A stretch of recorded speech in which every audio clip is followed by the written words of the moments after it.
Hey everyone, Karo the Artist here, and welcome back to another Ben 10 breakdown. It's been a while since I've done a triple episode video, but for this arc, we gotta go hard. We've hit another divisive part of Ben's saga, this time where he decides the best way to deal with Kevin's insanity is to just kill him and be done with it. People can't get murdered if you murder the killer, right? See, this is one of the most divisive arcs because it gives us a Ben we've never experienced before, and it throws a lot of people off. Some see it as the worst thing that Ben's ever done. Well, almost worst thing. But it seems like there's something about this arc that makes a lot of sense, and the foundation is there, yet it doesn't seem to come off as strongly as one would have hoped. And that is, Ben is supposed to be wrong. Sure, Ben wanting to kill Kevin is pretty dark, but simply put, I think it's deeper than that. A lot of people dislike this arc because they don't like the idea of Ben sacrificing his heroic ways to kill his best friend, but to me, that's kind of the point. We're not supposed to side with Ben on this one. We're not supposed to agree with him. And once you realize that, it opens up a whole new perspective for this story. Lately, every time Ben tries to do something the heroic way, it comes at a cost. It's easy to focus on the angry, blunt, and straight-up homicidal actions of Ben without taking into context everything that happened before that has led up to this point. And I hope the previous breakdowns, along with this video, to help realign the storytelling that swept under the rug in what is probably Ultimate Alien's best arc. But if this is your first breakdown and you're curious about how my rating system works, there's a detailed description down below, along with a link to all my previous breakdowns, but by all means watch this video first, I'm sure you'll still enjoy it. But first, a few quick updates. Now, prepare to be dazzled! And Beyond Episode 8 recently dropped where Horus tours Ledger Domain. It's our biggest project yet. In terms of complexity, blows Anur out of the water. I'm very proud of this one. Please go check it out if you haven't already. And down below you'll find some links to a Q&A we did on the episode, along with our merch store which has recently reopened with many new designs both for the ink tank and specifically this and Beyond. And if you're on our Patreon, we even did a breakdown style review of that episode, where Ash and I got into a call and went through the episode pretty much how we do these videos. It was a neat experiment breaking down something that we've made, and I think it's worth a look if you got $1 to spare. Next, we're also looking for a voice for Kevin Levin in our 5YL motion comic adaptation. Unfortunately, Ben Diskin became unavailable to us, and we're just about to start recording, so we're hoping to find a new Kevin soon. The deadline is this coming Monday. Helen and I will be reviewing all the casting, and we'll see who gets to become our next voice of Kevin. Lastly, because this has been such a big month for the ink tank with this massively sized breakdown, the release of And Beyond, along with our Ultimates video, next week I'm gonna take a break from main channel uploads. I'll still be doing quick reviews over on our second channel, the Rust Bucket, but next Saturday, if you don't see an upload, I just got a lot on my plate right now, and I need a week to catch up with everything. But we also have a word from our sponsor. Ever had an idea for a video, but you have no money nor any idea of how to go about editing this? If you said yes to both of these questions, or any of these questions, then I suggest you sit back, relax, and check out Wondershare Filmora 11. Wondershare Filmora 11 is packed full of things to make editing videos quick, easy, and stress-free, like your mom. Wondershare Filmora 11 has a built-in stock media library that allows you to search for that perfect footage, all from the comfort of the app. And hell, if you can't come up with something right away, feel free to take advantage of the media templates that Wondershare Filmora 11 offers. Just load it into your project and edit it how you see fit. And if that's not enough, Wondershare Filmora 11 also has a huge library of elements that you can add to your videos to give it that extra. Wondershare Filmora 11 is free to try, so you gain nothing but experience when using it to edit your videos. To download, click our link in the description below and get to creating. Wondershare Filmora 11.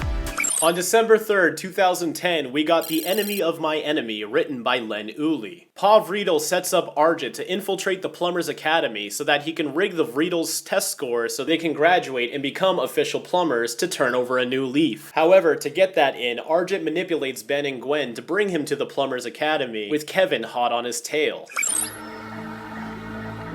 Ooh, immediately starting off with a new location. We got here some moon on moon action. Looks like it's just the same moon twice. You can tell by the little white patterns on here. And we got these fancy trees around here. Reminds me a little bit of Primus. And this building kind of resembles the shape of the Vredel's truck. Thanks for stopping by. Well, it's not like I had a choice. Front face and Arjit. Not as cursed as you'd expect, but still a less than flattering angle for him. You know my sons, Octagon and Rhomboid? And now we're meeting the Riedl's father, surprisingly before their mother, which is a much more prominent character. In fact, even in Omniverse, we meet a different version of the Riedl's dad, who's like nothing like this. But honestly, the Omniverse dad is more of an interesting character. This one just seems like a very let's get this over with kind of character and design for him. Like the broad strokes of what you would expect the Riedl's father to be. So it works, but you know, out of the two, I like the other one better. Pa Riedl here is voiced by Jeff Bennett. You know my son signed him up at that plumber's academy. I'm surprised the plumbers even took them in. Maybe they lost too many guys due to Greg that they just gotta restock their army. The boys ain't doing too good on their exam. I want you to make sure they do. Well, if they don't do it themselves,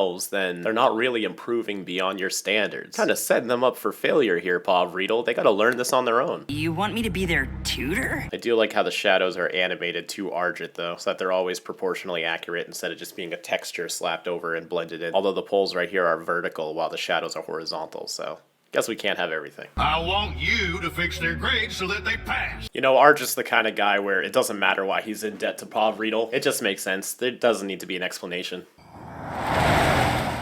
Ooh, two really good lighting shots. The lighting actually wraps around this rock and is parallel with the ground in the correct way. Then we get these light trail lines right here as the rocks fly out. That looks really good. Almost so good that it's out of place for Ben 10, at least in Ultimate Alien. I didn't set them up wrong. Or unless you got us lost. I didn't get us. Some classic Ben and Gwen bickering. Without Kevin to ground them, they have no one to argue with but themselves. Kevin's on the warpath and you think it's my fault. Okay, yes, that covers it. It was Ben's device, sure, but it was Kevin's choice to absorb the energy. Actually, no, it was classic Ben's idea, so it is kind of indirectly Ben's fault, but like, not in the way you would expect from this conversation. Either way, it's too weird of a situation, but Gwen's just kind of pissed off right now, so, you know, they're both not making sense. Stop!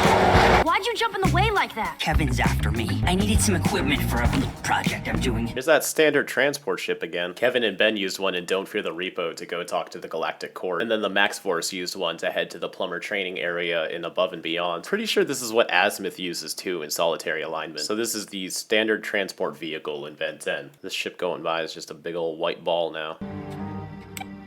What is this? His Kevin caller? Does it make a sound only Osmosians can hear? And Kevin's close by, of course he is. I love the look of Kevin all cloaked up. It looks pretty good, but I do think the bright blue kind of ruins it a bit. If the blue is a bit darker and duller, I think it would look better. Like how Kevin's Tetraman's red in Classic was duller than Forearms. I still don't think bright saturated colors for Osmosian fusions looks great. Taking care of some old business. Kevin's got 2 layers of knuckles right now. He's double knucking out here. Decided to get back at anyone who ever did me wrong, which puts you at the top of my list. If he's at the top of his list, why didn't you go for him first? You really ganged up on Barry over $8 before Argent? What did Barry really do to you, Kevin? It's gotta be more than $8 to prioritize him over Argent. Barry's just a secret mastermind that we've never learned his true plans. I'm headcanon in that now. Wait a minute, I can explain. Kevin's really underutilizing these powers if Argent can dodge so easy. You know, build a giant Petrosapien dome around him, or tie him up with some Methanosian vines. Hell, it'd be pretty dope to see him Vaxasaurian grow. Like he gets bigger and gets more monstrous and more Vaxasaurian platings and whatnot. Take a nap. Ooh, whose power was this? Brainstorm? Yeah, maybe it's his shield thing. But usually it's a dome and not a construct. Could be a hybrid power. The last time you do anything. Yeah, he seems mostly reliant on the cerebral crustacean abilities. But it is a cool look for him, although it'd probably be even more dope if it was blue, like his original lightning, and this could just be his raw Osmosian abilities. Yeah, I just feel like Kevin's letting him get away. All that power and Argent of all people gets away. Some bullshit. Put me somewhere Kevin can't find me. So this seems very independent of the Riedl stuff that we just saw, so I wonder if he'd be doing this whether or not Pa Riedl would try to get him to infiltrate the plumbers to begin with. He probably would, just like in a different way. What about the lab at La Soledad? First place he'd look. We could hide you in the null void. There are too many guys in there who don't like me. La Soledad one's pretty valid. Kevin would look there. But Null Void, I mean, your goal is to run away from Kevin, right? So if there's other people involved, that's kind of on you, dude. Plus, the Null Void's gigantic, so I'm sure he could find a spot in there. So this is how you can tell he's up to something. We could take you to the Plumbers Academy. The Academy? Not like Plumber Jail or anything? In Carsicon? That's the closest fortified plumbers facility to Earth. That can't be all there is. Except for all the underground prisons in Omniverse, right? Or are those built after Ultimate Alien? I guess those are just kind of spoken into existence once we got the next series. Because those were around even before the universe reboot, so you can't even blame it on that. Where they train new plumbers? Anywhere but there. Oh, shut the fuck up.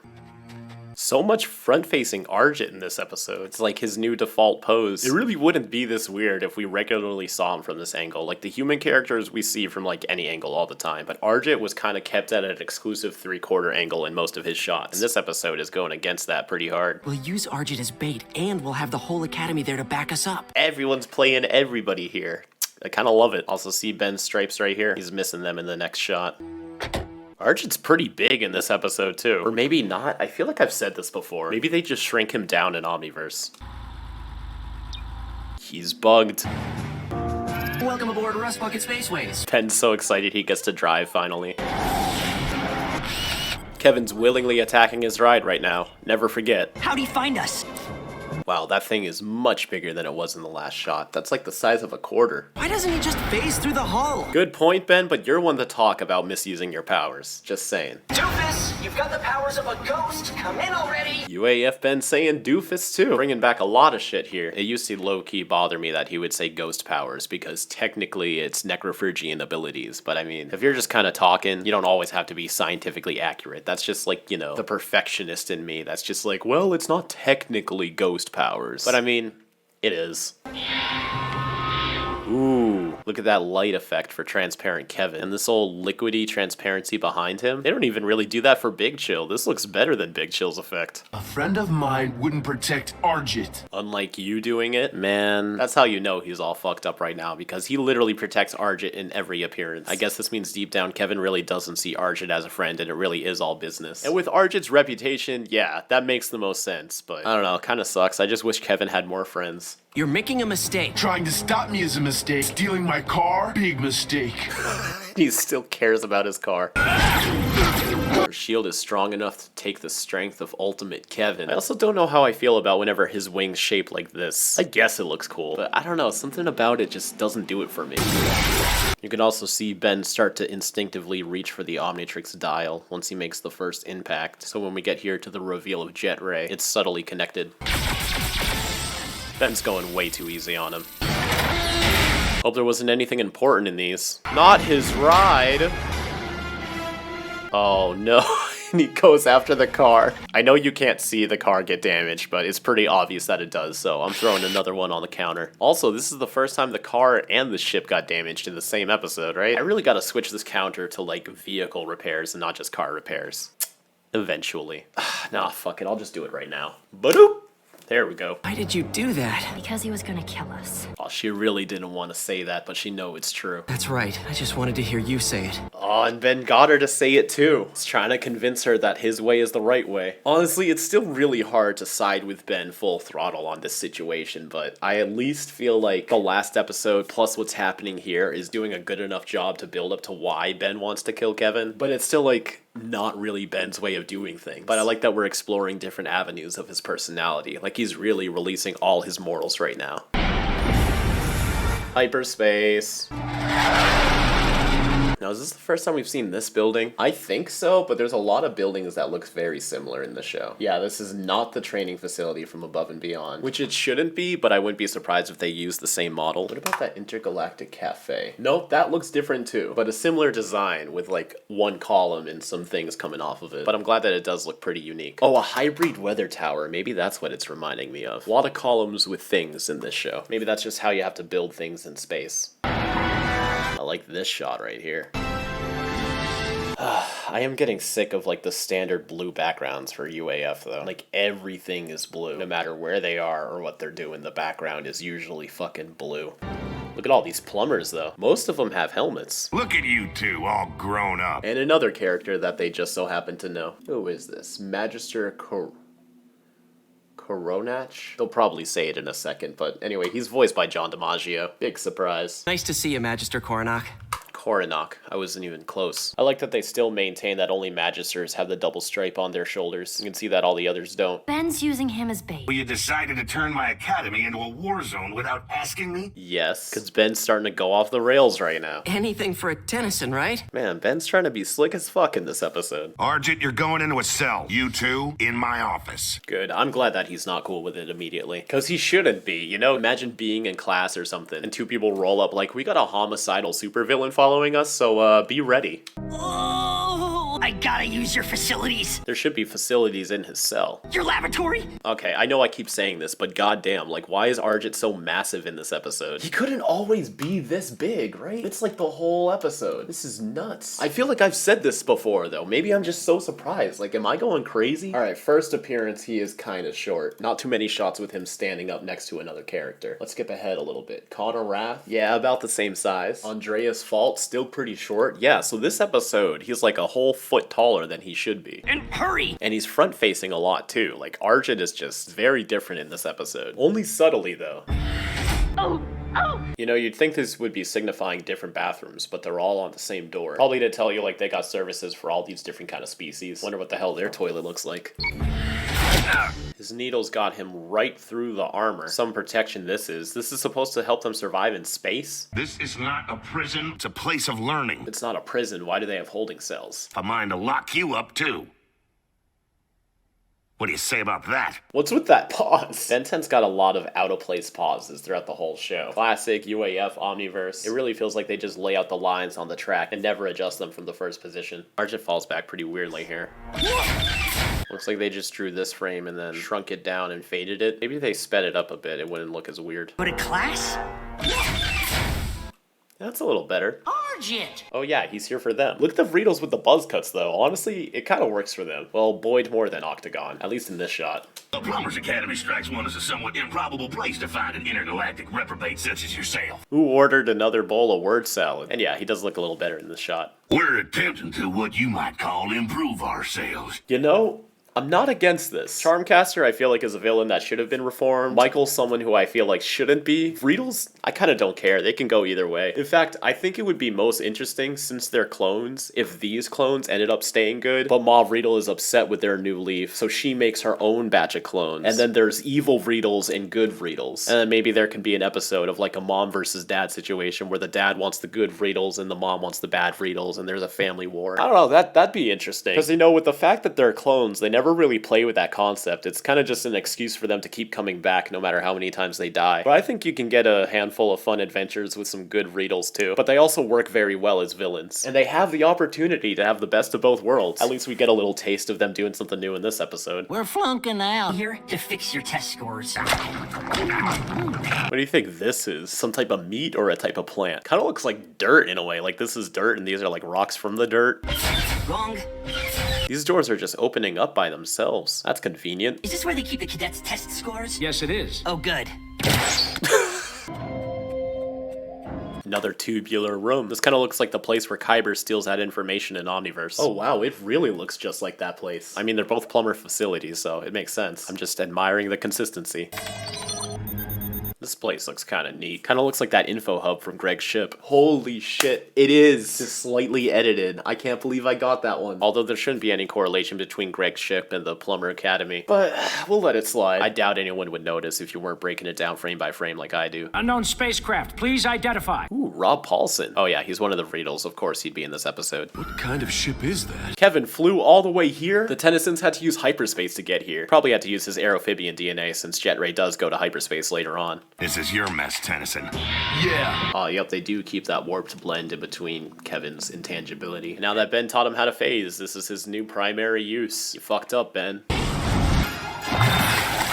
Oh, that's sweet. It's really cool that they're allowing him to use polymorph abilities. Like in Classic, even though Kevin technically had mechamorph DNA, you couldn't actually picture him using it. Maybe the upgrade laser. But this, I wouldn't have expected them to actually try to use this the first time. This is what started selling me on Ultimate Kevin back in the day. Because I was like, oh snap, they really are trying to use all his abilities. Although he doesn't have an anti-gravity projector, so it's surprising that he can do this. Whatever. Goop's powers are never consistent.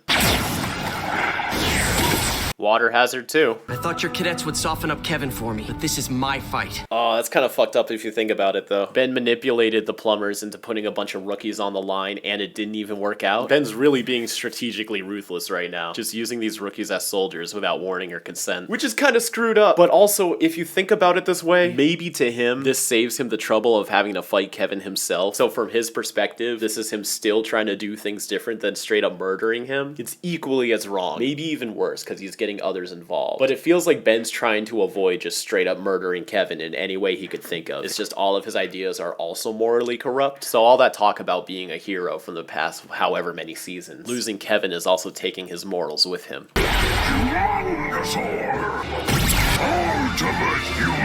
See, this does nothing for me. I've complained about this enough, but like, man, going ultimate, it feels like nothing. The show shouldn't be named after this. We don't even get to see their impact. Yeah, cut to Argit right now. That's what we really want to see. Man presses one button and gets a perfect view of Kevin fighting Ben. Beautiful. What kind of weapons do you have? This is Boyd's cannon and Frank's rifle. Well, Kevin's very tiny in this shot. He's like practically human size. Weren't they just the same size a second ago? And he didn't go back to base form. I'll make this quick. Well, this is kind of cool. A little glowing sphere. Maybe that's NRG? Because it's not quite fire. Don't you dare! It's unleashing some of that anodite spirit. Thought you cared about me. Yeah, that does kind of seem like NRG. And if so, this would make it the second time Gwen took pure radiation to the face and was fine. Get him! Nuclear fusion grenade. Oh, to blow up this whole space station. I had not fully considered that fact. When I first saw that scene, that got me so hard. I don't know, just the delivery and context of it all. That was just hilarious to me back in the day. Here comes one of Echo Echo's coolest feats. I really like how this shot of Ben starts out, but this quick cut to right over here, it seems like there's some frames missing in between. That ruins like the fluidity of the shot. Well, actually, it's kind of like less noticeable in motion. I don't know. It feels slightly choppy. I love that shot though. Just looks very dynamic and heroic. So even though he can't contain it long, the fact that base form Echo Echo is containing this to begin with is pretty dope. Like, this is a nuclear explosion. It should be like, but they're at least able to slow it down a teeny bit. Yes! This is like the coolest thing he's done. He's got his discs spinning around to contain the explosion. Looks like he's got disc propulsions on his feet too. Oh, unless that's just an error because he doesn't have it in this shot. I wonder if he knew the window was going to be able to do that, or if he just took a chance. He sends it out. He's not getting those discs back. And I love this shot of Ultimate Echo Echo. The lighting makes it so epic. Yeah, that should have killed him. No more. Please. Kevin, that's enough! Kind of parallels the scene in Forge of Creation. That's enough, Kevin! And both times he stopped too. So deep down he does care about the Tennysons. You're right. Would have been crazy if he's killed him anyways. Kevin, he was your friend. He was. Although I feel like this scene is kind of important too, because Gwen's been betting on the fact that Kevin would realize who his friends are and pull him out of it. She still tries that in Absolute Power too. But here it shows Kevin has loyalty to no one, even people he considered his friends. Which probably hurts to hear coming from her boyfriend. Oh, such a good shot of Kevin. This could benefit from a rushing background though, just to really play up the energy of the shot. Oh, but he stopped though, for Gwen. The only reason you're alive is because of what you used to mean to me. And that's gotta be tough. He's saying he doesn't care anymore, but he used to. Although if that decision's enough to sway him, then maybe he does still care and he wouldn't admit it. But still, he's being so ruthless and savage. Wonder where he's going now. Though. No base form. He's dead, son. No, he's playing dead. Oh, Kevin thought he killed him? Okay, because I was gonna say, why did Kevin just let him go? But I didn't say anything because I was like, well, he probably just did it for Gwen. But no, he thought he killed Argit. That's crazy. If I hadn't shut off my pulse. Do you think Kevin knows that Argit can shut off his pulse? Lock him up. But this isn't a prison, right? Now that we is genuine cadets. And the Riedels socket to Argit. I like that. Yeah, I could use a little bit more plumber Riedels. Because they can still get up to their rowdy shenanigans while trying to do good, you know? I feel like what makes them interesting is the way they go about things, not whether or not they're good or bad. So yeah, they can go bad again, whatever. But I also like this. Maybe we can still help him. And maybe we can't.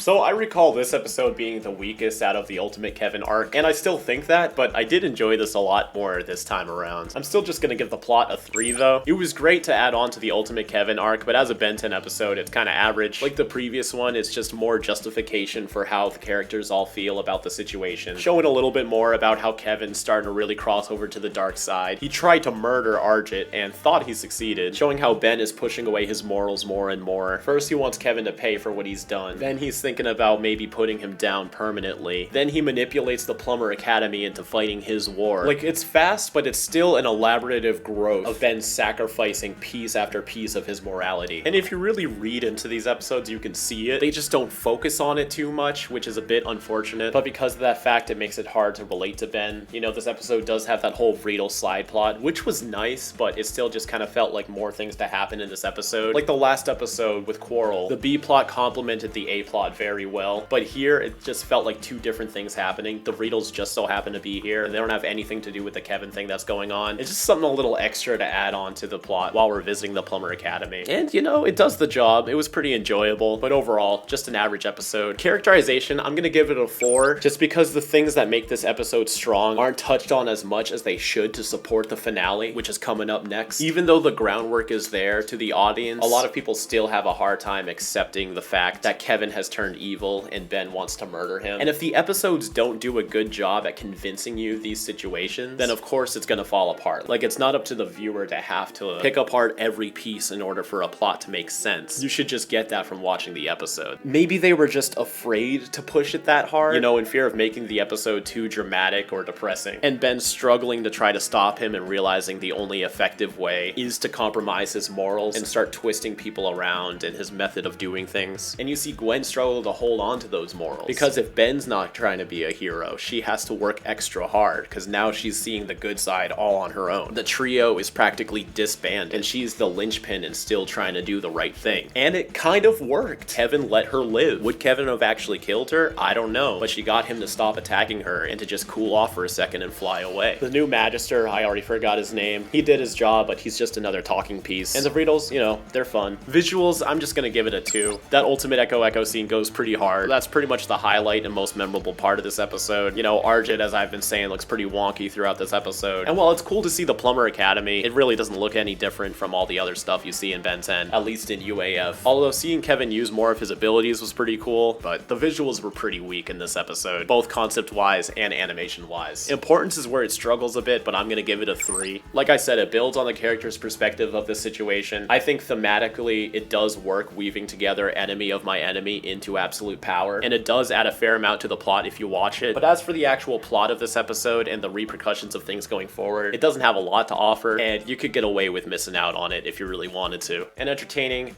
it's just another 3. It kind of feels like it slows down the arc a little bit, and with an arc this short, you don't need it to slow down. The character reactions and motivations is really what keeps this episode together, but I just don't feel like the story is enough to maintain interest. If you want to understand the trio a little bit more, this episode's great for that, but beyond it, it's just another Ben 10 adventure. So that leaves this episode off at a 15 out of 25, an average score for an average episode. Let's move on to the next one. We begin the season 2 finale on December 10th, 2010 with Absolute Power Part 1, written by Charlotte Fullerton. Kevin has been at the peak of his insanity and absorbing power from friends and foes alike. And with Ben and Gwen unable to agree on a solution, this tears the trio apart even further. But things take an unexpected turn when Gwen goes to Michael Morningstar for help. Alan's always running through the cornfields. Good to see you though, Alan. It's been a bit. Always been my favorite plumber's kid. I think I lost him. Oh, who's he talking to right now? The Tennysons? Oof. Really shouldn't have taught him to phase, Ben. Although here he doesn't have that special light effect or the warping background behind him. Guess it was too good to be consistent. More Big Chill powers. Kevin, don't! Hey, Methanosian vines. These vines really go hard. I held down Vilgax and Ultimate Greg. They're smuffing Alan out too. Not a fan of that though. This looks just like Albedo's transition effect, and then boom, Alan's free. Don't even see the vines burn off or anything. I do like whenever we see him draw his platform in the fire though. You have something I need. That sounded like Jet Ray's Neuroshock. But it's red. Maybe NRG abilities again? Those always swap between red and orange. Or some third thing, I don't know. He did absorb a bunch of other people's powers off screen, so it could be anybody's laser. Ooh, shit! Have we ever seen Alan fly without his rock before? What? I forgot he did this. I don't have anything else on me. Yeah, he's straight up levitating right now. Alan's really advanced his Pyronite abilities. Yeah, these transitions, man, this episode is just not having it. Also, this water is still animated as if it's making an impact with Alan long after he flies away from it. Exciting scene, not great effects. There we go. This is a good one. But what, 4 or 5 seasons later and we're still having his plumber's badge mysteriously appear when he goes pyro? They'll never fix that, will they? What is this, Terra spin coming out his mouth? This is just a flash, a white flash this time. Then back to pyro again. This is cool. I like his pose and when he stands up into the flames. But and Alan's all extinguished. We've seen him extinguished one other time too in Vengeance of Vilgax. And yeah, he looked about the same, so there's probably a model sheet for this. His energy absorbing effect looks great. It's very reminiscent of his classic effect too, and it looks different enough from all the other abilities we've seen. Still do wish it was like blue though. Oh yes, and that looks awesome too. Flaming Ultimate Kevin. Surprise attack from NRG. Look at the way he rushes in. No. That's great. Also, yeah, that must have been NRG's attack from the last episode because it looks just like this. I want your power. Come and get it. So Kevin already absorbed 1/10 of everything in the Ultimatrix, right? And here he's wanting to absorb Ben again, even though we're trying to pretend that he has that 1/10 limit. So if he absorbed Ben, does he get another 10th? And then from there, can he just absorb Ben 10 times and get the full 100%? Like, is it a 1/10 total or a 1/10 at a time sort of thing? Because if he already got Ben's Ultimatrix by their own standards, he shouldn't be able to drain Ben again, right? This is why that whole 1/10 thing bothers me. It just creates unnecessary boundaries and rules that they don't even stick to. Wow, NRG is fast as fuck. But this is great. Seeing more polymorph Kevin, that's awesome. Like an egg. Yeah, he's starting to absorb NRG right now. So is he getting more than 1/10 right now? Me. I don't like how they had a blaster sound effect for him just freeing himself. Doesn't really fit. And it's not gonna be... Ooh, his aerophibian horn is revving up. But it's revving up in his energy thing, though. And it's shooting out more of that cerebrocrustacean lightning. That's kind of cool. Your time is coming, Tennyson. Why leave? Here he's talking mad shit about killing Alan. Now he has an opening, and he's like, maybe not. All right, Kevin. His cloak opening up is cool to see, though. Doesn't seem as strategically planned for animation as much as Big Chill's cloak. But it still looks pretty good. You're gonna be okay. No, none of us are. I'm really gonna miss Zeno as Alan. Bumper does an okay job in Omniverse, but his performance is just, he's Alan to me. Sorry, Bumper, you can have Rook. You should have seen what he did to the others. And some guy named Dr. Victor. Weird foreshadowing. You'd think that mattered more, but once we actually get to the Victor episode, it's like this random plot that doesn't have any consequence, but it's cool to hear him name dropped. But what beef could Kevin have with Dr. Victor? Now he's just going after whoever. There's no agenda, no motive. He's just crazy power hungry. And he's never gonna stop unless I stop him for good. See, now it's at a point where I feel like you can really justify it. Like, Kevin's just going around draining people, trying to murder them, and nothing they've done to stop him. And Ben's always been against killing his enemies. Well, not always, but generally against killing his enemies. And he played that card all throughout UAF, and it's led to here. So now he's done with it. He's our friend. Was our friend. Either we save Kevin or we save the world. So what would y'all do if you were in Ben's position? Of course, it's easy to say, yeah, killing people is wrong. But, like, what else would you do? What would you really do? The whole thing with Darkstar and Cooper and stuff, it's not even like that's an option for them right now. They had to figure all of that out and put the pieces together. But from this perspective, what else are you gonna do? You can't lock this guy up. You can't reason with him. And as far as they know at this moment, they can't undo his transformation. That's why I feel like this is so much more complicated than people make it out to be. They just see, oh, Ben wants to kill Kevin? That's wrong. And you know, morally, yes, Ben is wrong right now in that regard. So far, it's really not looking like there's any other option. I won't let you hurt him. Remember what he was like when he was little? Do you? Yeah, you tried to murder all those people on the train, tried to kill you both, teamed up with Vilgax, which surprisingly never came up with all the times that they fought Vilgax in Alien Force. Kevin got him so bad as a kid, he was literally haunting his nightmares. But on the other hand, Gwen is right. Kevin has come a long, long way. To a point where sometimes I feel like he's more of a stand-up guy than Ben. So this Osmosian energy is really screwed with him. And it's hard for Gwen to see past how far Kevin's come in his journey to being on their team. And likewise, it's hard for Ben to hold on to that. There has to be something. This is such a good scene. This is true Ben versus Gwen right here. Usually it's them bickering or disagreeing, but this is them actually standing on two different sides of a situation where the stakes are astronomically high. Yes, you are. Oh, he flashing the watch at her, but he's still trying to be fair. All he's doing is just draining the energy and leaving. Ben's going just hard enough on Gwen to make a point, but he's not quite giving her full force yet. Grab us! That's awesome. She found a way around it. This is also where magic comes in handy too. Like imagine if they never gave her magical abilities back and it just ended right here. Like, oh, sorry Gwen, you can't beat Chromostone. No way around that. What do you think Kevin's doing while you're wasting my time? What is this? She's like melting light energy? That's true magic, because this just defies all of physics right here. Conceptually, this is like one of the craziest things she's done. Like, how do you even do this? What would happen if she used that spell on other things? And Chromostone is melting as well. I wonder what this feels like. But of course, switching forms makes everything okay.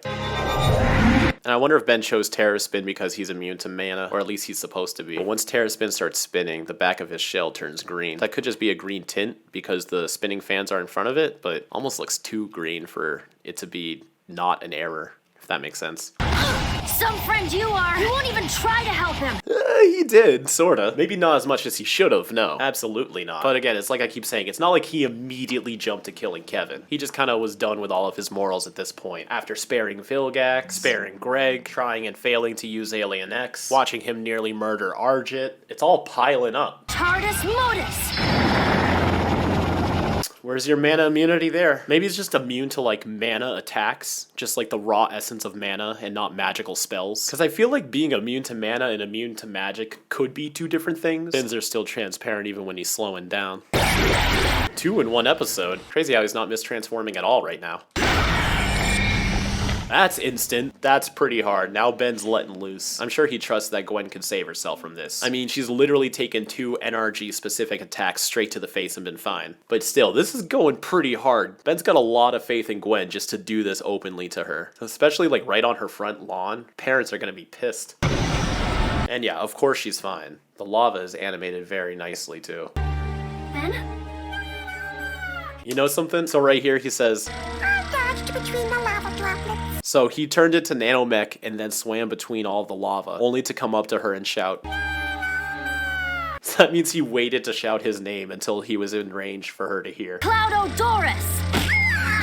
Is that even a real spell? Well, it's listed on the wiki as a spell, and she does give it a spell name, but I feel like she was just fucking with Ben for a second right here. This is cool. Look at that tiny Waybig. Here he didn't even shout his name. He's being serious. Is this also the first time we see his laser? I think so. I think this is the first time. Let me make sure. Yeah, it is. Alright. So it's probably very common knowledge by now, but since Waybig is a giant Ultraman reference, they really went full throttle with this and even gave him the Ultraman pose.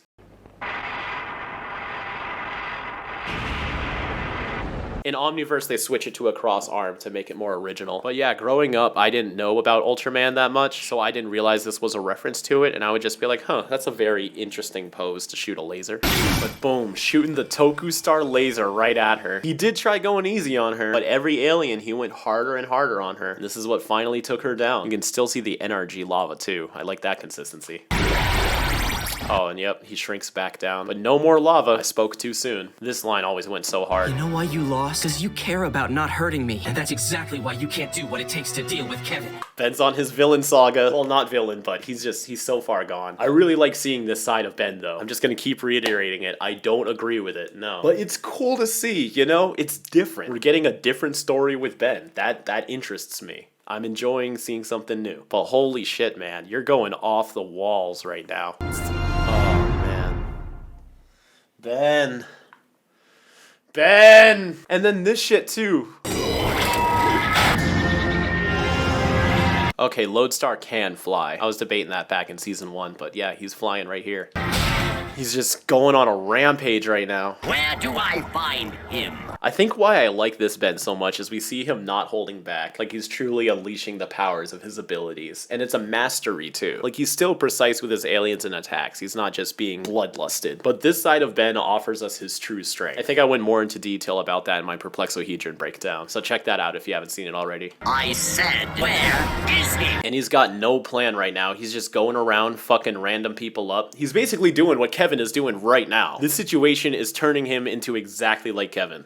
I'm always glad to see you, Gwen. And Grandpa's still injured from the season opener. I like that too, you know, the status quo is really shaken up. I don't have a lot to do in this regen tube. But everything is still tinted blue. This is a cool design though. Ben is right. What? You've got to put your feelings aside. You are a plumber, Gwen. But Max makes a great point, you know, when you have a duty and an obligation to protect the people, you have to put your personal feelings aside. If you can't be a professional, then just stay out of the way. Even coming from Grandpa Max, the one who's always supposed to be right, he's saying this is right too. So it's really all on Gwen to maintain the moral balance. Kevin, Ben, even Max, they're all just in the same boat right now, and Gwen can't fit. I think this Galvin right here, his head is supposed to be behind his body on this layer. Can't help you, Gwen. Then I'll find someone who can. And now everyone's splitting up even more. This is the same dog model from Everybody Talks About the Weather, I'm pretty sure. Oof, she saved the puppy. Good job, Gwen. You're not catching me at my best. Now this was a twist. I didn't expect this when I first saw this. Michael motherfucking Morningstar. Gwen coming to his doorstep for help. Well, alleyway. I'm digging the cloak. He's really playing into the medieval gothic kind of look. Going through police reports to find your hunting area. And she found him with some good old detective work too, not just sensing his mana. Probably because he's got practically none. Have you been reduced to draining energy out of dogs and back alleys? Oh, that's rough. Not for Michael. Fuck that guy, but the dogs. This arc is really pushing every single character to their limit, and I'm loving every second of it. We all do what we must to survive. Amen, Michael. Gwen's color palette does not match this area right now. I feel like she should be more tinted. If we just add some, oh, that's too much. This sorta? I don't know. If it was like more polished. Your mana. Michael's like, can I get a hit of that? Note how he aims for the book first to try to stop her from doing this spell, and then attacks her. Even when desperate, Michael is strategic as ever. You think I'm defeated? Say what you want about Michael, but he's a fighter. I feel like the music isn't dramatic enough to warrant these outcries from Michael, or the intensity. Will's given a good performance as Michael right now, but the scene just isn't matching this type of energy. But here comes Michael's theme. I'm beautiful. Why would you do this for me? You know, I wouldn't have thought they'd bring Michael back for this plot, but I'm glad that they do. He adds more to the story. I need your help. And this is Gwen's version of compromising her morals. Kevin's gone insane, Ben's tired of going easy, and Gwen unable to let go of Kevin, but unable to accept Ben's way, sacrificing her own morals by teaming up with Michael, who's obsessive, creepy, manipulative, and tried to drain Gwen's energy on multiple occasions. And again, not to mention Max also agreeing with Ben. I'm done talking, Gwen. I'm not Gwen. Ooh, Max is calling. You agree with her? No, Kevin's a menace. Max is like, first and foremost, you're right. And Ben's not even surprised that Max is calling either. The only responsible move is to take him down with all necessary force. But? It's not the Ben move. Max is coming in hard too. So Max tells Gwen that what Ben is doing is right, but Max tells Ben that he's better than that. I like how Max is trying to offer new perspectives to both Gwen and Ben, where he's not siding with one or the other, but trying to get each of them to see both sides of the argument. You trust people. You give them second chances. And look how that worked out. And that right there sums up Ben's entire perspective on this. It's not that Ben's killing Kevin out of his own pleasure. It's out of the hurt of Kevin betraying him. I put him down like a mad dog. You always find another way. Not this time. And I let my fame go to my head. I've been as big a jerk these past few months as I ever was. And I love that line there too. Nothing prompted him to say this. He didn't do anything that he's trying to apologize and feel sorry for. He came to that conclusion on his own merit and terms, and is accepting the responsibility of his immature attitude without needing a reason to do so. It's just genuine self-reflection. I'm not going to argue with you, Ben. That's what Ben said to Gwen earlier. Not going to argue with you anymore, Gwen. Like grandpa, like grandkid. I just wanted to make sure you'd really thought about this. And it seems like he did. I'm sorry about what's going to happen to Kevin. Really, I am. And he still shows remorse. He doesn't want to kill Kevin. He just really feels like he has to. And that's what makes this story work for me. This isn't kid stuff anymore. Playtime's over. That line's kind of cheesy though. Alright, don't ask how I know this. That's for another video. But I was informed that this whole scene between Ben and Max wasn't in the actual episode. The episode just ran too short and Dwayne had to write something quick just to slide into the episode and make it longer. And it's so perfect. It's as if the episode needed it. It's almost as if the episode doesn't work without it. It works because the one person who could truly question Ben's perspective, Max, gets inside of Ben's head a little bit. Because with Ben and Gwen, they're too passionate about their own sides. They would just argue. Every time they've talked about it, it led to an argument. But with Max, he's able to have a level-headed, reasonable conversation, and you can understand this even more. Not to mention it also parallels the Gwen scene, where now both Gwen and Ben get a private conversation with Max to talk about their feelings on this. And you know something? Dwayne isn't even credited for writing this episode. So he wrote that scene without credit just to make it work, and it's probably the best scene of the episode. Well, one of them. It's a really good episode. And sorry for the tangent, but I also feel like it's just such a testament to McDuffie's writing skills. Because this scene wasn't originally written for the episode. It's not even like it was there and Dwayne made it longer. It was just slid right in there. So it was written with no agenda, no narrative planning, and not to meet any type of quota or get a character from to A to B. It's just a pure character moment, and it works so well. Knights didn't have any info, so it's on to Volcanus. Volcanus can never be a primary villain again. Look at this. Mopping the floor with the Knights, mopping the floor with Volcanus. Every episode where they're treated as a true antagonist from this point forward, just, you know, remember this. Where's Kevin? Small nitpick, but I don't like how the shadows are coming from underneath his arms here. Doesn't match anything else. Keep it up. And sudden pupils. Wow, he holds on to those pupils a lot. In fact, he doesn't look that bad with them right here. He's a character that can benefit with some pupils. Especially with how much of a joke he's become. So this sphere right here is transparent enough for you to see the background, but it's solid enough to pass over this layer of the rope, but you don't see it through this mana at all. That takes a little bit of editing to pull off. Love those big sound effects for Humongosaur's footprints.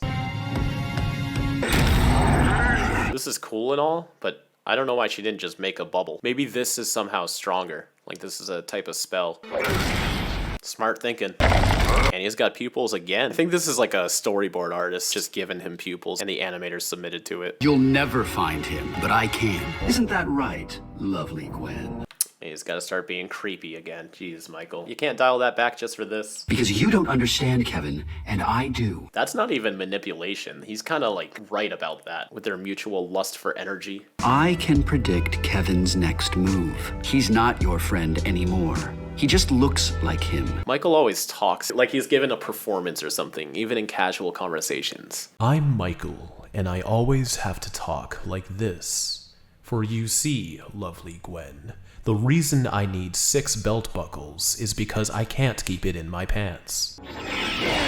Aw, and this is fucking genius bringing this shit back too. Because that was a pretty weird episode, not gonna lie. In fact, it was pretty whack. But now it gives it special importance, and it makes sense. Because the Dominus Librium cured Kevin before, it could probably do it again. I wonder if Gwen went to Michael with that intention, like, specifically about the Dominus Librium, or if she just felt like, I don't know, Darkstar can just drain Kevin's energy, and Michael's like, I'll do you one better. Remember that Dommy Lib? And I like how there's a flashback too. You know, it's rare for Ben 10 to do flashbacks to begin with, but now it's flashing back to a different show, technically. Like, I know UAF is UAF, there's a reason it's called that, but technically Ultimate Alien is flashing back to Alien Force, and it's very unlikely for that to happen. I managed to save a piece of it, precisely. I wonder if this was their plan all along too. Like, I don't think back when they wrote the Dominus Librium episode, they thought about bringing it back, but like, now that it's been a bit when they were writing the Ultimate Kevin arc, did they know that they would bring this back? Because if so, that's really dope planning. But if not, they got super lucky finding another way out. And it's one that's well established too. It's not like they're just pulling this out of their ass. It no longer works, but we may still be able to tap into its inherent abilities. Not even a nitpick, just a suggestion, but does Michael still have to dress like this even though he's cured? I just think it would be cool to see him in different outfits. But that goes for every character. Every moment he's on the loose. Whatever else he does, it's on your head. He's right about that, though. At least in the sense that whenever they're not pursuing Kevin, he's probably out fucking some other dude up. God forbid somebody owe him $9. Total Zone. Oh, man, I'm getting way too hyped over an episode I've seen like a billion times. This is the same place where Ben first met Kevin, ever. Way back in Classic. Talk about flashing back to another series. Although with the dirty sign and the broken glass, it looks like this place shut down the past 6 years. But that makes sense. Not a lot of people go into arcades anymore. Yeah, all this shit is broken. Unless that was Kevin right now. He's just pacing around, muttering to himself. That's sweet. An ultimate power, ultimate spider monkey's web blast. I wish he had more ultimate fusions inside of him. In fact, if he was made up of purely ultimate aliens, that would be super dope. I like that little sound too. It's a good sound effect. Tracking me here. Ben's after you. I came so we could talk. She tracked him here. So he came here on his own whim. I used to think that Kevin was agreeing to meet her here. So I wonder what he was doing here to begin with. Maybe he was just in the area. Could have been visiting his old gang from the classic series. Get revenge on them and then stop by the arcade just for nostalgia. If you just trust me, I really think I can cure you. He's probably thinking, that's what you said last time, Gwen. You shouldn't have come here. He's really fighting it. So this is the second time that Gwen's been able to get through to him. Don't you realize I've been trying to stay away from you? I knew what I'd do to you if I had the chance. Oh, Kevin. Oh, yes. So many great fights. We get Ben versus Gwen. Now we're getting Kevin versus Gwen. I'm here for it. He ignites his fist, but then opens it and pressures it into a fireball. That's really cool. The fire is animated very nicely. It's a good thing this place was abandoned, or else they'd have to pay for all this. Using some of Alan's abilities there. When Kevin crashes through the ceiling, you can see his water hazard hole on his palm right there. And the glowing red eyes are cool. I don't know if that's on purpose or a coloring error, because in this next scene, they're green again, but it was a cool shot. Fire coming out of the water hazard holes? Well, he is all fused up. The swamp fire seeds. We're getting so many Kevin abilities. When the vines start growing out, it starts taking chunks of the ground with it. But usually the seeds sink themselves into the ground and then grow into vines. Here, they're growing right out of the seeds. It's them vines again. This is exactly what he did to Alan at the start. Gotta find something, Gwen. It's just switching between the same two pages over and over again. I like how the inside is written with all these runes and stuff, though. I think this is a good look for it. Yo, and this was so hyped too. Like, you gotta be kidding me. This whole episode's pulling out all the stops right now. When Charmcaster does it though, she usually throws something and they grow, or they come from a portal. Are these guys just chilling underground? I wonder what it's like from their perspective to be summoned though. Do they like teleport underground and have to dig themselves out? And they agreed to fight with Charmcaster because she freed them. So why are they agreeing to fight with Gwen? Because they know Charmcaster knows them? That's why I don't really like that these things are turned out to be sapient enough to have their own lives and names and stuff. Like, these should have just stayed like golem puppets or whatever they were originally conceptualized as. You summoned Charmcaster's pet monsters? Damn right, Kevin. They look kind of different though. Do they have different patterns because they're Gwens? It's the detailing on the arm that throws me. Okay, so I found two different shots of Charmcaster's rock golem arms, and both of them look different than this. That could just be an animation thing though. You know, it's just easier to draw them as whatever because it's such an intricate design to begin with. Yeah, here they already look different than the last scene. I'm so sorry I had to do this to you. What does Kevin do? Does he break them or drain them? Yes, he drains them. You fucked up, Gwen. And does that kill them? Because that matters, because they're sapient. And he's using mana. Echo, echo. Doubling down. I like to think that he amplified it with like Terraspin or something. It'd be cool if he was like combining powers to make that disc stronger. When these rocks fall, this little cabinet right here is on top of them. Just a little layering mistake. Hello, lovely Gwen. He said the thing. Oh, now he's being a creep too. No, Kevin. No, Kevin. Oh, that scream, though. It's like a scream of pain and frustration. And that's it. Yo. This episode goes so hard, I don't even care. I always feel like I shouldn't influence my rating section too hard because I very much try to stress that even against my own personal opinions, I rate these things based on how well I genuinely think the episode is done. I've given episodes I've loved poor scores, and I've given episodes I've disliked higher than I would have. But this is one where I feel like it's a happy balance because not only is this episode a fucking banger, I love it too. So it's no surprise that this episode's getting a 5. It really feels like so much has built up to this, which is crazy because this isn't even the original Ultimate Kevin plot that they wanted to do back in Alien Force, but they're still pulling it off, you know? I feel like the negative parts of this arc stand out so much that it makes you forget how freaking hype this is. Like, it's really well done. It's well written. It's well established in the Ultimate Alien canon. It has tons of hype moments, great action, great character drama, but it almost feels like this is a resolution to something that should have gone on much longer. Like, the Ultimate Kevin arc is hilariously short. Like, it's really short. Like 4 episodes.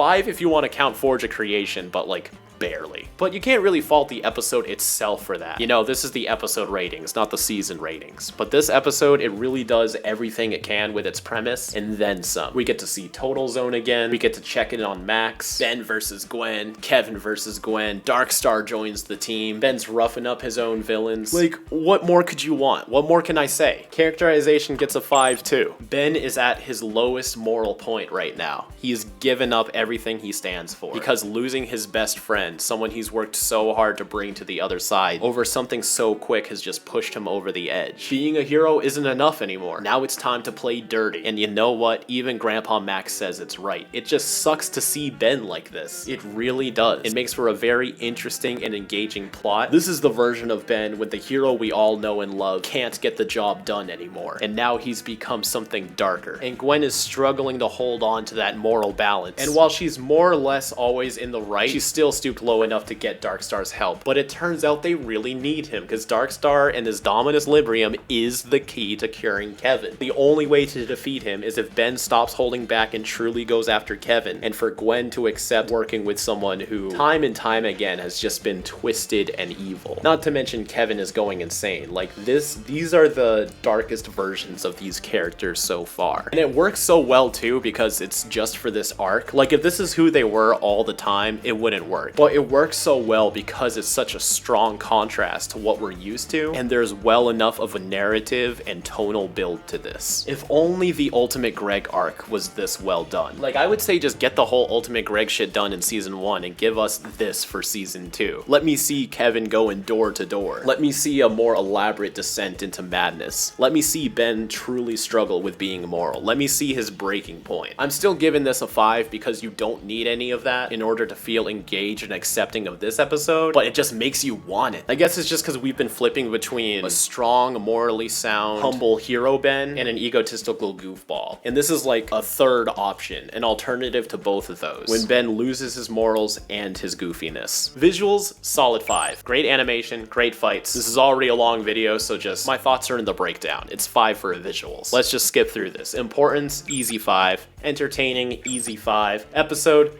25 out of 25. Fight me on this, I don't give a shit. It's too good. This is peak Ultimate Alien. Can't wait for part 2. Dwayne McDuffie steps in to finish off this season with Absolute Power Part 2, which also aired December 10th, 2010. Ben, Gwen, and Max all do everything they can to hold Kevin back, while Michael and Cooper work on a machine at Los Soledad to harness the power of the Dominus Librium and hopefully cure Kevin once and for all.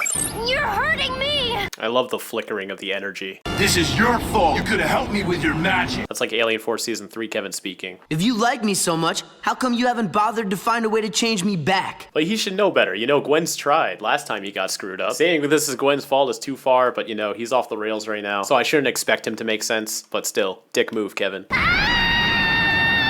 He's been draining her for a bit too. She must have a ton of mana. And she's still fighting. At least for me, it always breaks the illusion whenever I can see the effect is staying static and whatever is keyed onto is moving. Yeah, like right here, where this machine just swipes on by, and you can see the textures are always the same. I don't know. For me, it's distracting. Oh no, Total Zone. Although now there's boards all stacked up on it. In fact, this might have been the same shot from Classic, but redrawn. Like if I just put the Classic one on here and then, oh, well, not quite. Yeah. No. Yeah, it doesn't line up the way you would think it does. Well, the sign does. Sorta. But a very similar shot nonetheless. Abeo Exorior! Another teleport spell, because she needs a billion different ways to do that, right? Thought we were gonna have to come in after you. And she's fine. No teleportation hangover here. Just we prepare ourselves, and quickly. Michael talks as if he's trying to make his life an anime. Like he'd be one of those kids in like the dodgeball court that's just like, well, if I aim for the guy on the left, the guy on the right will react. But on the contrary, if I aim for the guy on the right, the guy on the left has a blind spot and wouldn't react, making him the perfect target. And then he gets hit by a dodgeball and loses the game for everyone.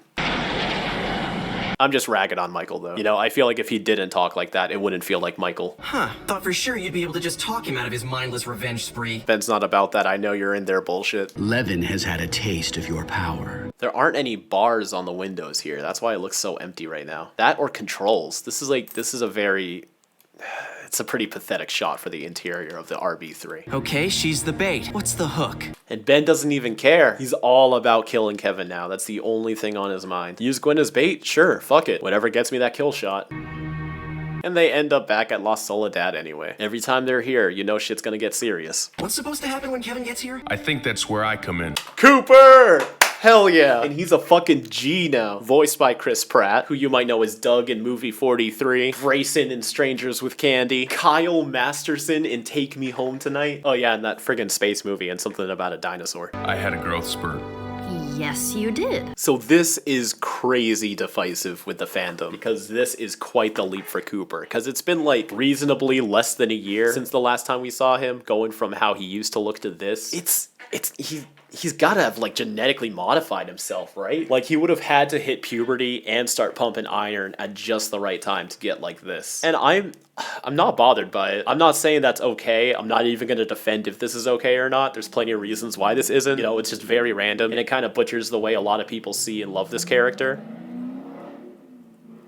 So this is a very, you know, love it or hate it sort of thing. But I'm fine with it for two reasons. One, I like that they're breaking away from like the chubby basement kid stereotype where it's like, oh, you got a tech guy? Of course he's a loser and lives in his mom's basement. It's like, I feel like every character like him is just a cookie cutter shape of himself, and Cooper's starting to break that mold. And two, because of his obsession with Gwen, perhaps he tried to make himself look like Kevin on purpose to be more appealing to Gwen. Like, yeah, you could say it's like a bit of laziness in character design to look like Kevin, and that's just a fact. Like, you know, he looks very much like Kevin. It's almost distractingly like Kevin. But still, I'm all right with it, but it's more likely that people aren't, and that makes a lot of sense. Although, in defense of his likeness to Kevin, he does look kinda different. They have different shaped noses, different shaped chins, and their hair in the back goes different ways. The only thing that's really similar is that their face is long and they have similar bangs. And their eyes too. So, you know, I wouldn't say he looks exactly like Kevin, but he looks too similar like it that it almost looks exactly the same. Maybe he should have at least like been shorter. Like he could be more fit and more like hunky, if you will. But dial back a bit on the Kevin look. Hi, Gwen. Always glad to, you know, help out. Aw, that's really Chris Pratt. He's playing this character so straight too. I feel like everything I've seen him in, he's just been a variation of the Chris Pratt personality. The Dominus Librium again? Still a bad plan. I like that music change when they talk about the Dominus Librium.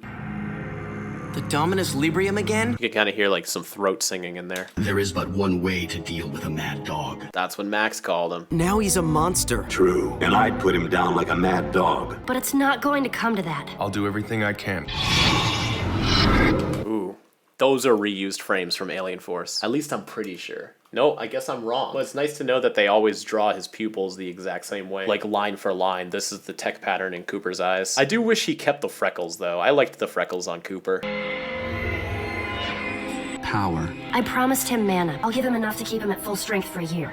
Alright, that's always been wild to me. So Gwen has enough mana to keep Michael at full strength for an entire year that she can just spare. She's got a year's worth of a full supply of mana for someone who basically has none that she can just give away. Yet sometimes someone will punch her shield and it will shatter. If this doesn't tell you how imbalanced Gwen's powers are, I don't know what could. That's like saying sometimes she'll struggle to buy a cheeseburger and then in the next episode she just casually gives someone a yacht. We are way past that, Gwen. I'm the one who put Kevin in the position where he had to absorb that energy. So at first Ben was pressing on Gwen for believing that it's Ben's fault for Kevin being mutated. Why don't you just say what's on your mind? Kevin's on the warpath and you think it's my fault. Okay, yes, that covers it. But here Ben's accepting responsibility. But even though both of them think it's Ben's fault, it's kind of not. Like it's just what had to happen. It's my fault that he's lost control. Unless he's saying he didn't fight hard enough. That's what I would believe. Because we've seen how powerful he can be when he's stern and ruthless. And Ultimate Greg whooped him and his past self. So perhaps if Ben was this stern from the start, he would have unlocked the strength to defeat Ultimate Greg right then and there, and Kevin wouldn't have needed to been mutated. That's why he's being so hard right now. He cannot let up, or else the bad guy will get away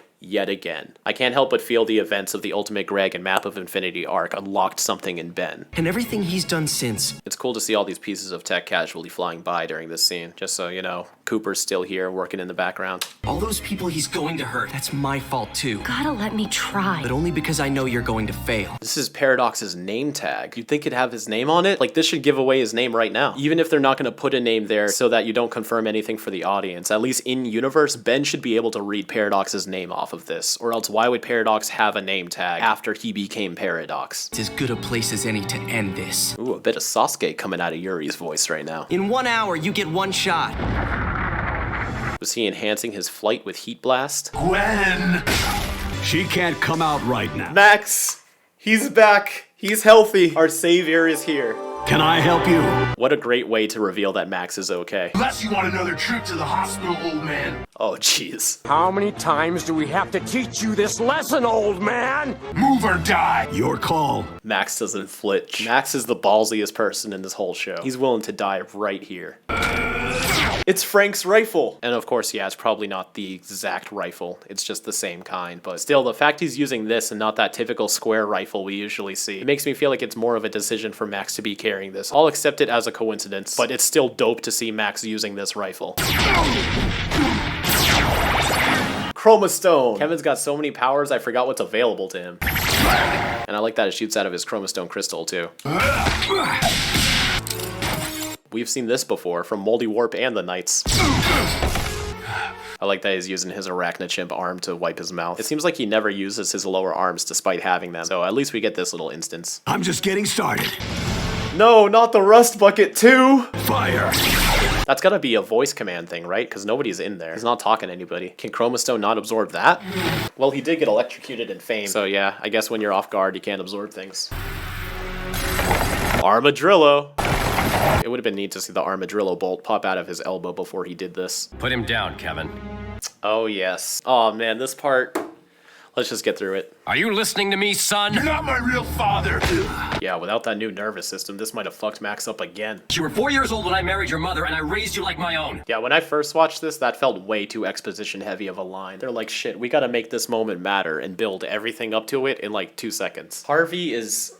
he's too random of a character to accept. I see where they're going with it, I admire it, but it's hard to feel anything towards it because Harvey's never shown up before, literally never even mentioned, except maybe this line.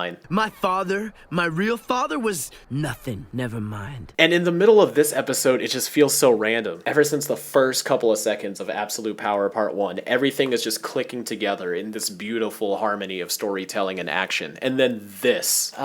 It's not even that bad of a scene, it just kills the momentum and it's too random. And he's brought here as an attempt to be a turning point and trying to get Kevin to calm down and realize what's happening. So there's a lot riding on this character that we just don't know or care about. It was a big risk throwing this in here, and I don't think it paid off. Maybe it should have been his mom. At least we saw his mom once. You convinced my mom to kick me out on the street. We didn't kick you out. You demolished our house. I do like that, though. So now we know the reasoning why. And at least to Kevin, he felt like he was being banished from his home. What about your family? Long gone. They weren't too thrilled having a freak for a son. But he was probably just so emotionally revved up from the situation. You know, he couldn't control his powers and destroyed their home. Whatever reaction they had, he took it as, all right, well, they're telling me to leave. They don't like me anymore. Which is very heavy to feel at 11 years old. That's not something you want to go through. So for that little nugget of information, I like knowing that. But still, Harvey being here, it was too big of a leap. If Ma really loved Dad, she would have never remarried. I do feel for Harvey in that sense, just because saying that to any step-parent is rough. It's not an easy thing to hear. Your mother loved your late father more than she loved me, and you more than either one of us. And Harvey is humbled and reasonable enough to say that. See, he could have been a good character if he just fucking existed before this scene, you know? Max told me what you've been doing. I'm not gonna let this happen again. It's also nice to hear D. Bradley Baker play more normal characters that aren't just like one-off crowd people here and there. I just like D's voice. In fact, Earth's Mightiest Heroes, he was the voice of Mr. Fantastic. One of my favorite performances of D, and it's not a creature. I've been able to keep Princess Ravana stabilized, but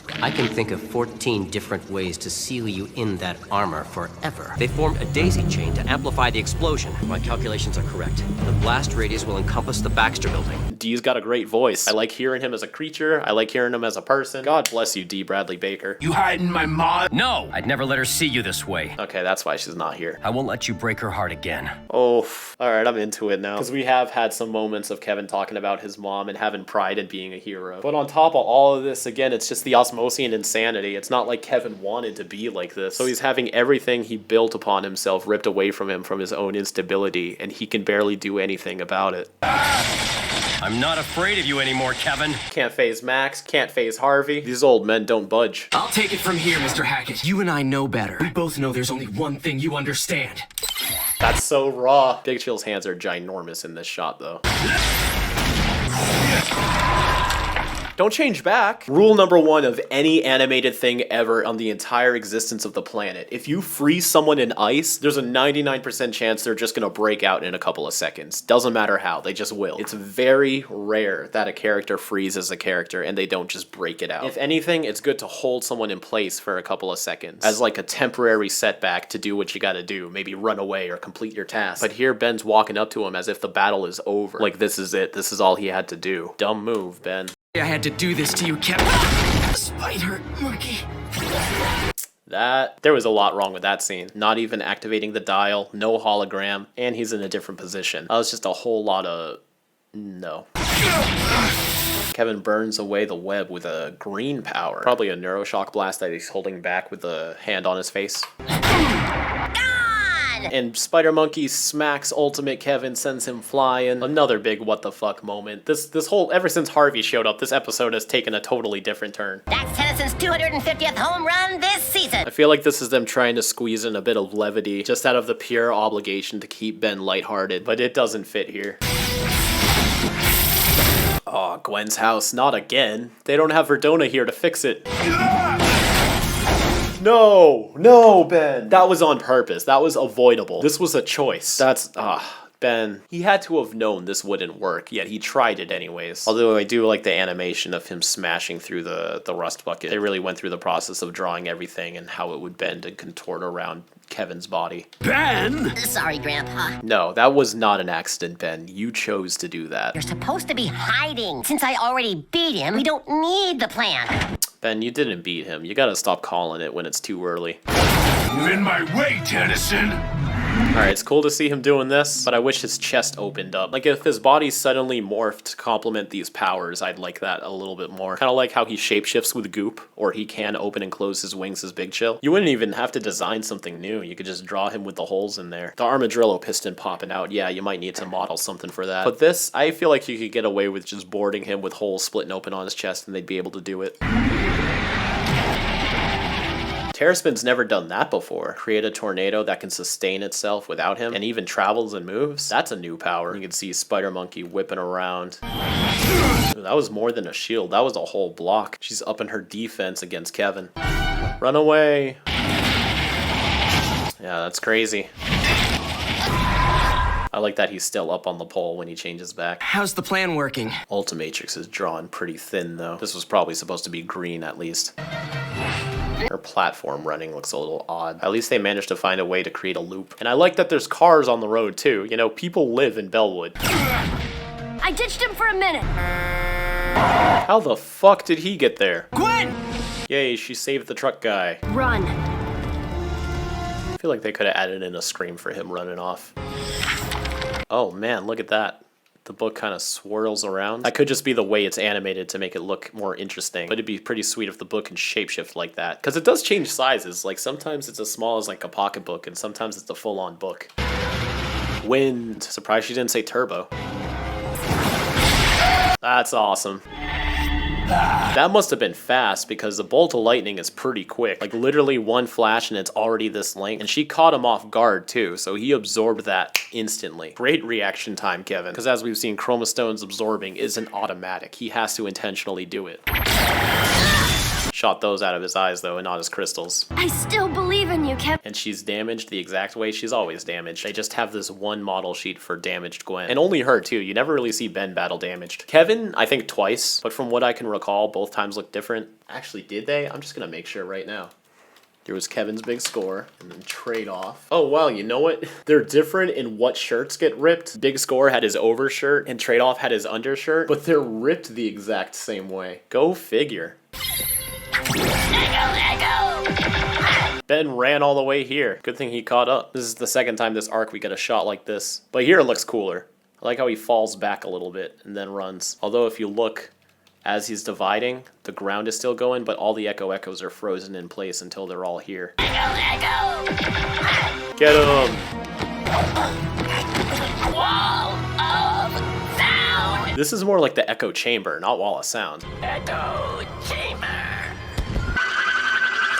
Wall of sound! Wall of sound! Oh, that's one of Echo's weakest looking animations. He's literally just kind of like, yeah, doesn't look great. He's taking them all out with different powers. We got fire, ice, electricity, and he's killing them too. I think this is the episode that truly confirms that Echoes can die and Ben will still be fine.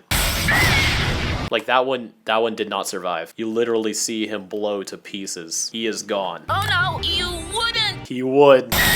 Oh man, there you go, Gwen. Kevin just killed Ben over and over again right in front of your eyes. I truly admire you pressing for good morality through the whole way. And honestly, in your position, I feel like I would succumb to that too. But at this point, you gotta see where Ben's coming from here.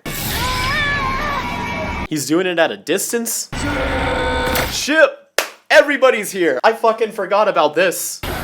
Is Julie here? Julie's here? I feel like I've seen this episode so many times, I totally forgot Julie was in this. That's wild. Can't believe how hard Ben was fighting. Kinda looked the other way around to me. And the infamous trunk scene. I always keep a spare in the trunk. Now, this has caused some passive belief in the fandom where Ben always keeps an Echo in the trunk. I think he was just making a wisecrack here. I don't think there's always an Echo in Ben's trunk. Because for one, we've seen what happens with Ben when he splits up, how it divides his personality. So that would be a factor. But I honestly think once he went to Echo in this episode, he just had one go hide in the trunk, just in case all of the Echoes got killed, which they did. But yeah, to say that Ben always has an Echo in his trunk, like throughout the whole series, just in case, that's a stretch. I don't believe that. That should be enough of a head start. And he let him get away too. So right now, Kevin's being played by everybody. You can recognize these pods as the same chambers that Greg used to absorb the Andromeda 5. This is Cooper, go ahead. I like that he levitates the phone. We're not ready, Gwen. I can finish from here. You can? Michael must be way smarter than I thought. I knew he was tactical and clever, but technological expertise? I wouldn't have taken Michael for that. How am I supposed to delay Kevin? This is an abandoned military base. Oh yeah, Cooper unleashes hell.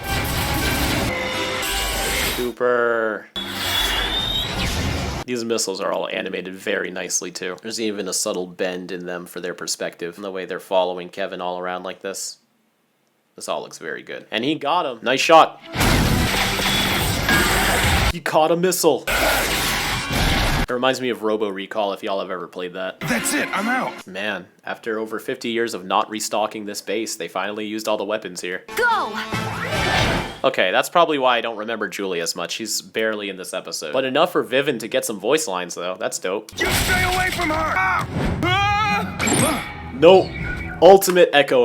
What a reveal, because he was just Echo in the last scene too. This is one of the only times that going ultimate actually feels like a big deal. You promised we'd try it my way first. I lied. Oh shit, he's coming for it.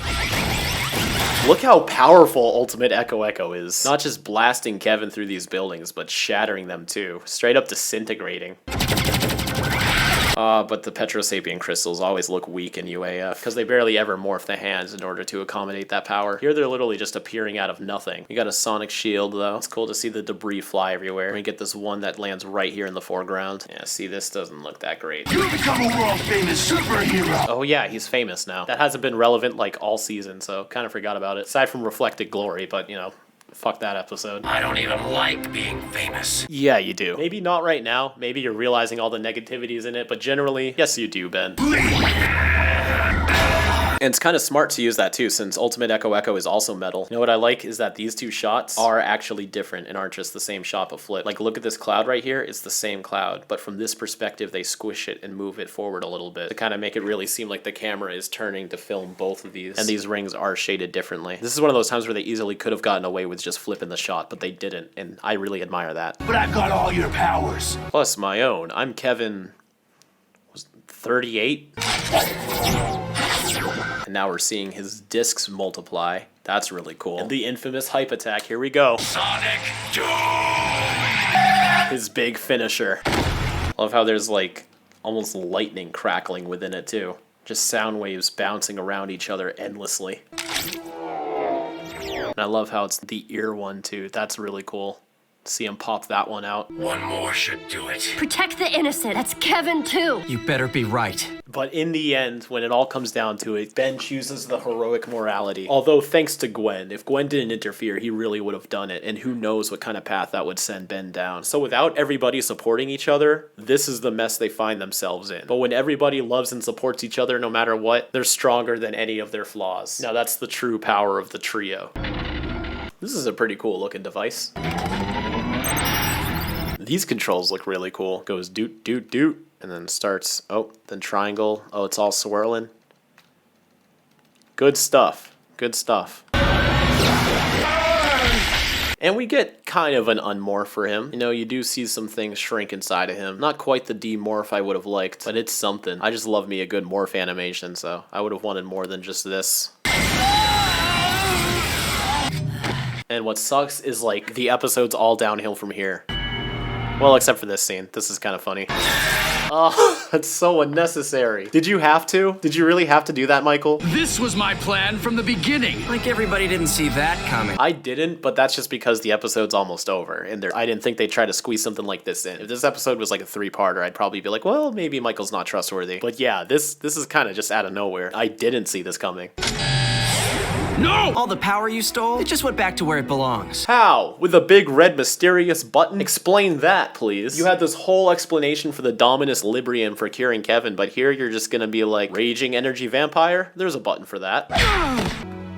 Yes, you're seeing them right next to each other. You can see their distinguished features, but they're so similar, it kind of doesn't matter. This was really pushing it. Nice work, kid.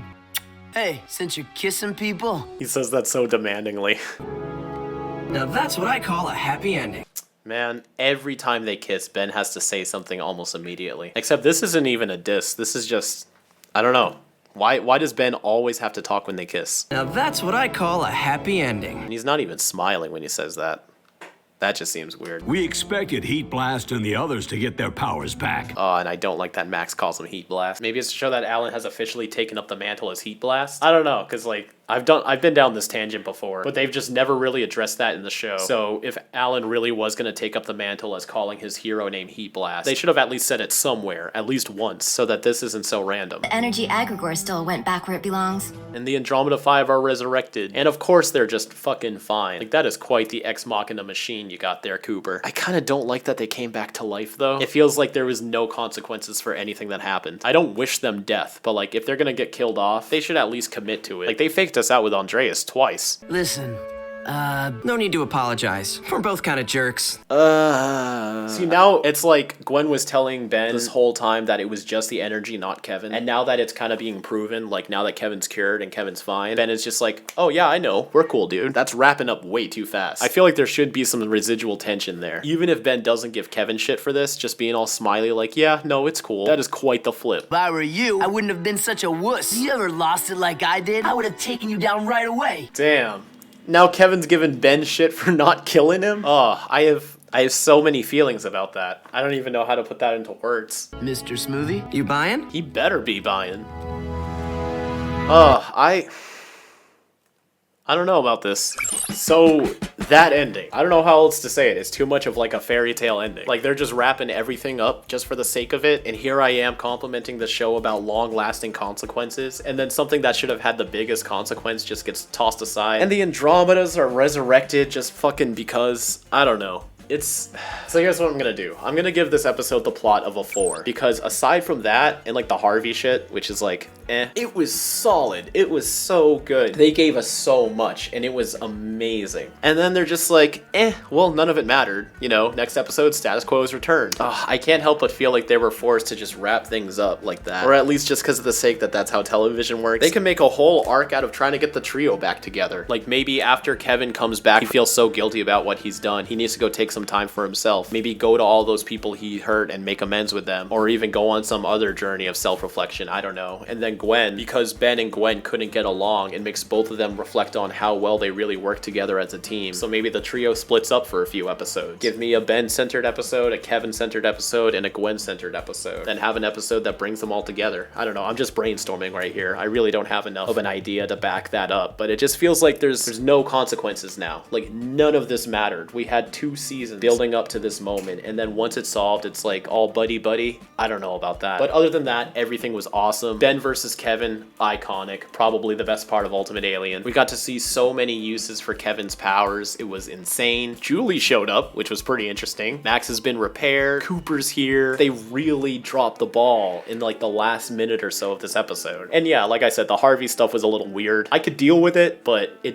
didn't hit the tones they were trying to. But yeah, also characterization, I'm gonna give it a 3. Like things get resolved so quickly, it does feel like it's out of character. It almost feels like they were hypnotized into just being okay. It's not even in the fact that I wish there were consequences. It just, with the way these characters have been acting, it doesn't seem like everybody can just be so accepting and together again after what they just put each other through. And Cooper, like I said, I'm a defender of his new development, but I can't deny it's such a stark change. It's basically a different character, and a lot of people don't like it. So the Cooper stuff is pretty inconsistent. The Michael thing was kind of random. I feel like they did that out of obligation. Like they're like, oh, if Darkstar doesn't try to betray them, then does this mean he's good now? Or like, if he had the opportunity to, why didn't he take it? Is he supposed to be cunning, right? They gotta resolve Darkstar somehow. They just have to. And this was the way that they did it. And then Harvey, as I was getting into the scene, I was enjoying his character, but at first he was just out of nowhere. Here's a bunch of exposition, now we can work with the character. And what's crazy is the way they worked with the character, I really liked. He's just too random, way too random to really work the way they wanted him to. And for these last few ratings, I feel like they're obvious, so I'm not gonna waste your time. 5, 5, 5, it just makes sense. I got this whole video backing up on why it should be that way, but with Absolute Power getting a perfect score, and this episode complimenting it so well, it sucks that it couldn't also get the same kind of score. So that's gonna leave Absolute Power Part 2 off with a 22 out of 25. Still a great score, still a great finale to season 2, but man, that ending just does not sit right. Anyways, that's a season finale. You know what that means. It's time to move on over to the charts. This season felt a lot more focused in terms of a story narrative, a standard tone, and a consistent goal, but in return was less focused on its original premise, which was tackling Ben's fame and the new Ultimatrix. While I liked the fame parts of UA, the second season didn't suffer without it, and in fact, this season became the most memorable and favored season of the show. Characterization was also an improvement. Last season was already pretty high with a 3.9, but this season shot up to a 4.1, and not without reason. If it wasn't for those awkward second and third episodes, along with the butchering of the ending, this season would have been able to compete and potentially surpass the first 2 seasons of Alien Force for the most well-rounded and consistent characters. We got to see them at their best and at their worst, and it was quite the captivating journey. Visuals is another category improved by season 2. A strong reasoning for this is all the new locations and how the characters interact with the environment. The fights and animation are also pretty stellar, but it doesn't quite beat out some of the other seasons. But to its regard, it has a strong beginning, a strong finish, and some neat things sprinkled throughout the season. Importance ties with characterization at an average of 4.1. You can tell the show is fully back into arc-centered storylines, with only 1 out of the 10 episodes this season not having anything to do with the Greg and Kevin plots. And while Reflected Glory slows down the pace of the season a bit, everything picks back up in the next episode and keeps the points high all the way to the finale. Entertainment also ties with another category, this time the plot, with a 3.8 average. Unexpectedly, the filler episode doesn't have the lowest score here, as Deep was a pretty big letdown. although Reflected Glory is not far behind either. However, this season keeps offering new characters, new powers, new developments, and expands on previous lore in ways UAF hasn't done before, and most of it was done with excellent execution. This season felt pretty different from the first season of UA and the UAF era as a whole, and it was filled with a lot of experimental characterization and storytelling. The total scores go up a whole 3 points from last season to a 19.5, which is a mere 0.1 under the highest score that came from Alien Force Season 1, which was a 19.6. We only had 2 hero times, both coming from Classic Ben, making it feel like UAF Ben has officially retired the catchphrase. I'd be surprised if he says it at all in Season 3. Only 4 mistransformations in this season on record, but I've always disliked the idea of mistransformations beyond the Classic series, so I'm not bothered by it. If anything, it shows that the show doesn't need them anymore, and at this point, it shouldn't be a factor. This season, the counter was changed from car repairs to vehicle repairs, to reflect how the RB3 continues this running gag, and how Rook's proto-truck also continues this in Omniverse. Although, I wouldn't say the Rust Bucket 1 or 2 counts for this ticker, because those aren't really destroyed as part of the gag. Looks like we're sitting through a wrathless season, as his counter didn't budge at all. This is the first season since his debut not to feature him, but I'm sure the next season makes up for it. And as for the ultimates, we got 1 less ultimate transformation from the last season, giving us 9 more for the counter. So this season was definitely a step up from the last season in many ways. Also, I noticed there was a line that went over my head during the initial recording, where the Riedels basically say that their dad is gonna kill them if they don't have good scores. And make our daddy proud, so he doesn't have us whacked. I just think that's kinda wild. Also, Kevin gives Michael a black eye, probably as payback for Michael doing the same to him earlier in Trade-Off. The last poll was about Kevin's powers, and 58% of people said they enjoy most when he manipulates DNA. I always thought that was a cool power, but I'm kind of on the matter-absorbing, shape-shifting side myself, just because it's more different from Ben's abilities, and it gives him something very new to offer the trio. But yeah, Kevin's mutations, super cool. This week's poll, I just want to keep it simple. Which of the 3 episodes we just saw is your favorite? Let me know what you think in the community tab when this video goes live. I hope you have a fantastic rest of your weekend, and as always, keep it fizzy.